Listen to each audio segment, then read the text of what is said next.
It's Don here from the board. Thank you for coming along and checking out this video on the Vortex Core. So I'm going to be doing a review and a look at the Vortex Core, what it's like, what it's about, what it sounds like, and just some of its features. But before we get too heavily into the actual keyboard itself, I do want to give out a huge, massive thank you and shout out to Leandrin, because he was the one that was able to provide me with this particular sample of the keyboard.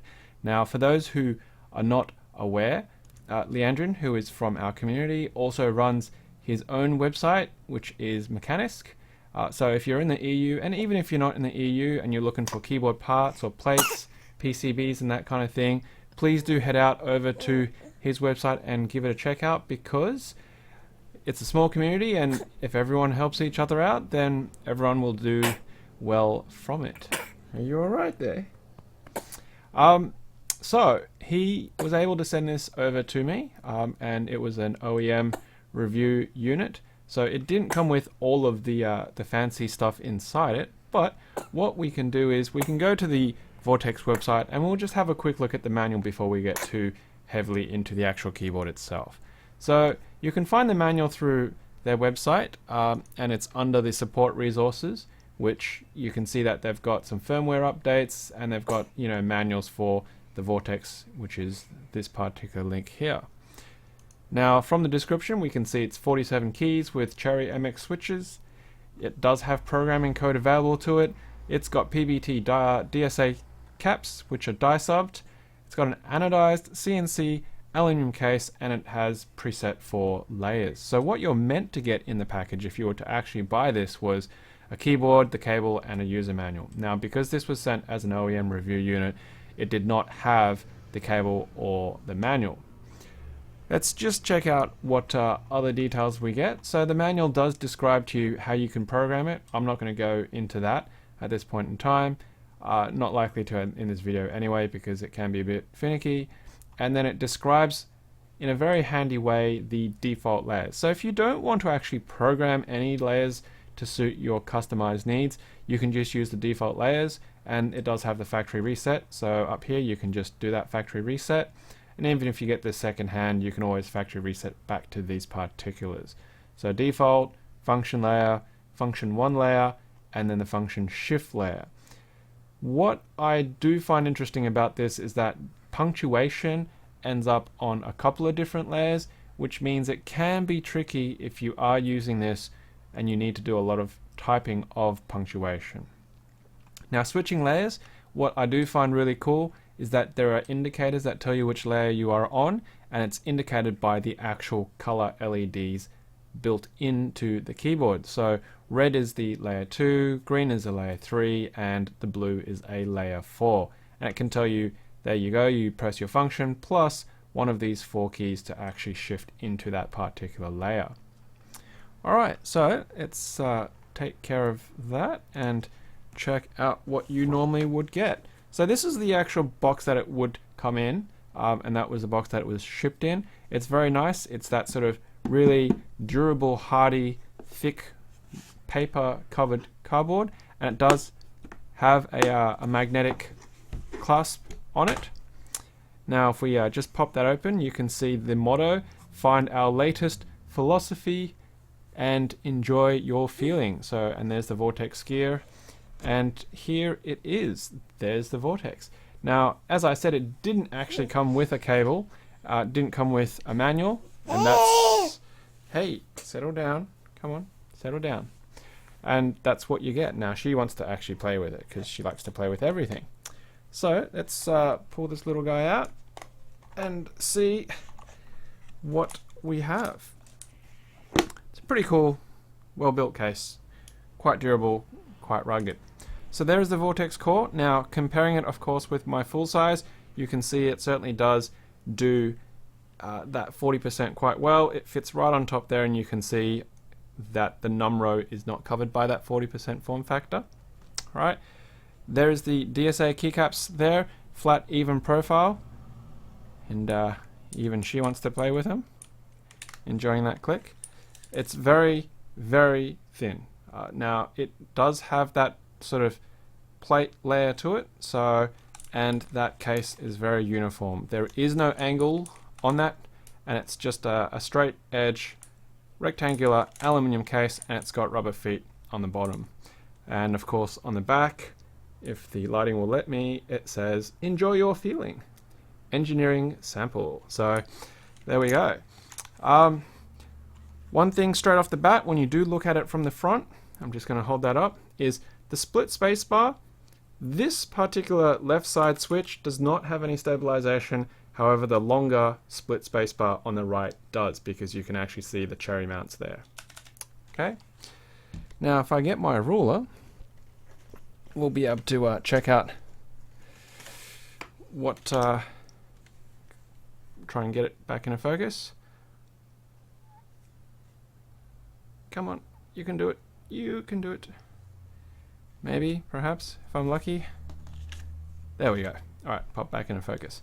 So for more precise measurements, we're looking at 24.7 centimeters in length. And then in terms of its width, we're looking at about 77 millimeters in its depth. And then in terms of its height, from the actual case to the top of the caps, you're looking at 25 millimeters, so about an inch, pretty much. Let's check out the actual weight. Now, it is quite hefty because it does have this aluminium case to it compared to, say, a plastic case of some other kind. It does have quite a bit of weight, and it's a good heft. It feels really great in the hands, and if we just put that on and keep baby's hands away, you'll see it's 410 grams. So that's almost a pound for our Imperial friends. When you compare that to, say, a HHKB, which is only 500 or so grams, 530, I think, maybe off the top of my head, it's 100 grams off, but it is 20% smaller. So it does have a good amount of weight, and you can see as I bump it and the camera is shaking on my table, it's not really going anywhere. The rubber feet do a fantastic job of holding it in place.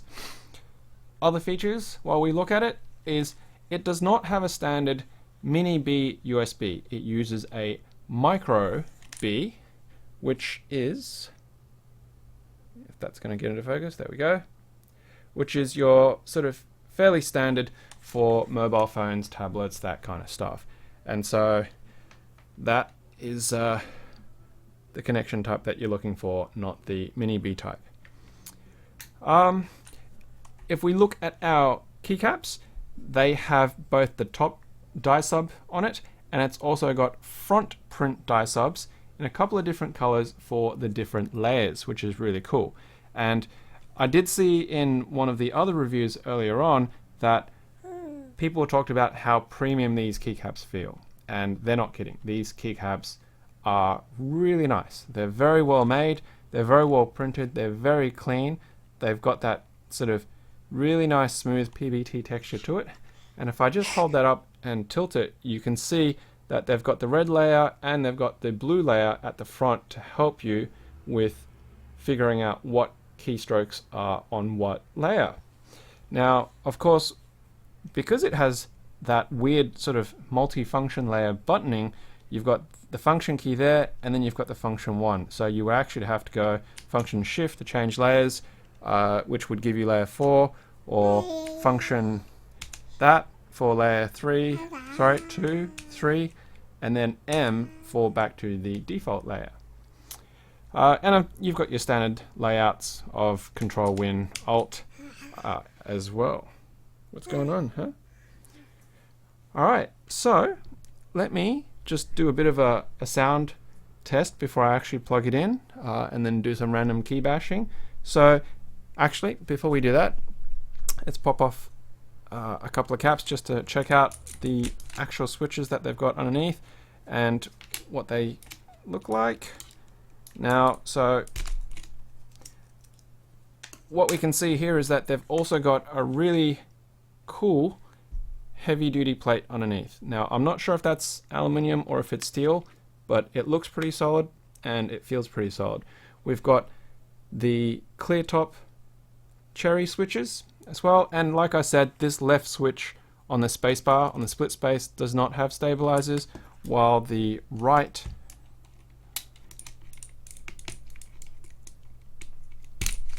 does have stabilizers on it.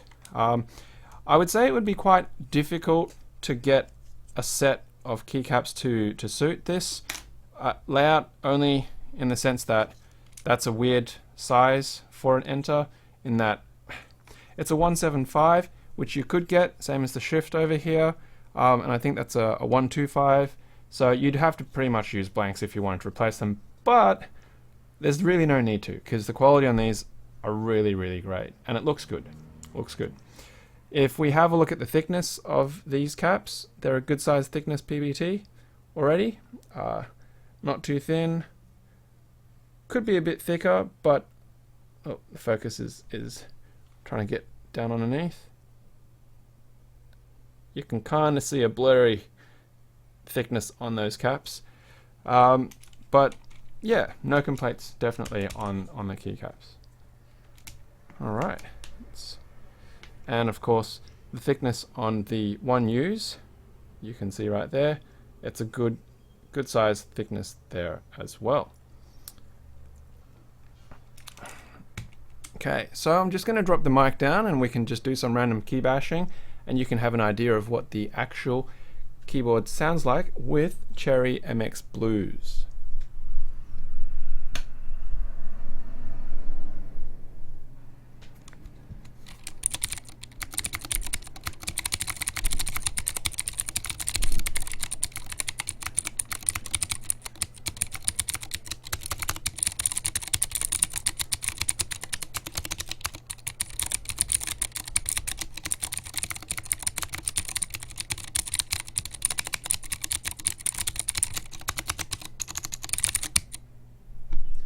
Now they were stock, so they don't have any O-rings or anything else that's been put on them, and obviously they've got a good amount of click and crisp to it. The only thing that I personally feel that's a little bit funny feeling at the moment, at least, is this left shift, not left shift, I keep saying shift for some reason, this left spacebar does feel sticky sometimes. It feels like it catches, but I suspect it might be because I'm not hitting it dead on in the middle. It being the shorter key, they haven't put the stabilizers, and so when I do actually strike it off center slightly, it does catch on the side maybe of the housing. I'm not entirely sure. The rest of the keycaps and the switches feel fairly smooth, but it is fairly new, and I would anticipate that over time with use it will actually smooth out and loosen up. Okay, so let us plug in our Micro B connection. Okay,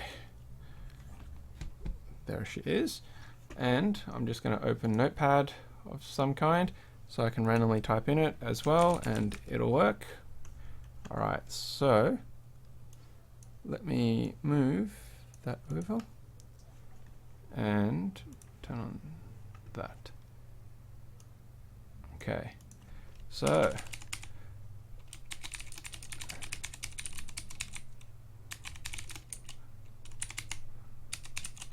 now this is the first time I've used a 40% keyboard, so, well, not specifically in this video as in such that this keyboard is the first time I've used a 40%.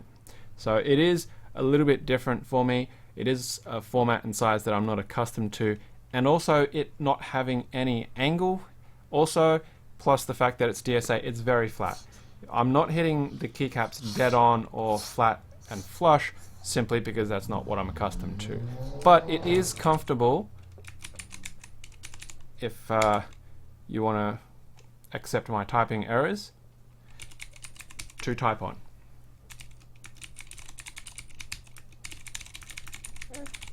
Now if we want to have a bit of a play with shifting the layers, so we're going to switch back over, turn off the monitor overlay, and so function and M is our default layer, function and right bracket is our layer 2, and it should show the red LED So we can see that it's glowing red, indicating that we now have our layer 2. Function right bracket means green, so that we're actually on our layer 3. And then function shift switches over to blue, which tells us that we are on our layer 4, which is pretty nifty. So you can cycle through those layers pretty quickly and easily, and then back to M, which turns off the LED because you're now back on the default layer. And if I just turn that back on, you can see that the LED is actually not in the switch, but it's on the PCB layer, and there's a slot that's actually cut out to let that light through. So let's just use the wire puller and pop that off. There you go. So you can see that that's where that LED is, and we can cycle through, and that is where it comes from. Pretty nifty, pretty nifty. Okay, so I don't know if there's really much else that needs to be said or can be said about the keyboard. It's compact. It's pleasant to type on, except for my personal feeling on this left spacebar, but that's because I use my left hand for spacebar. If I did right spacebar, then I might not have an issue, simply because with right spacebar it is supported and it is quite smooth. If I was going to be using this on a regular basis as a daily driver, I probably would actually switch out and put O-rings on it, because that's just my personal preference. It doesn't bottom out as hard and you don't get as harsh a clicking, clacking sound on it.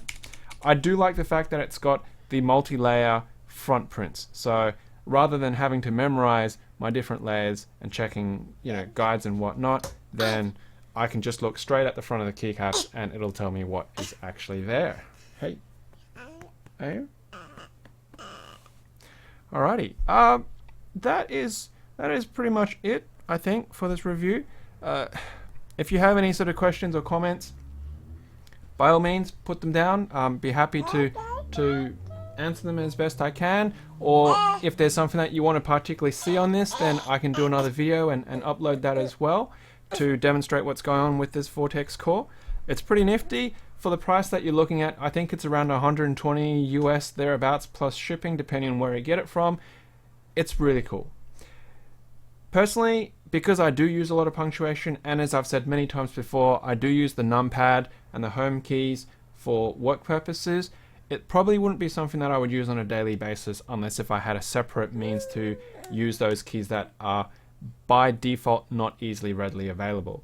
The only reason why I say that is because, yes, I can get my punctuation, but needing the extra keystrokes to switch layers and then to get to that, it's more efficient in typing to just use a normal 60% even than to actually use the 40.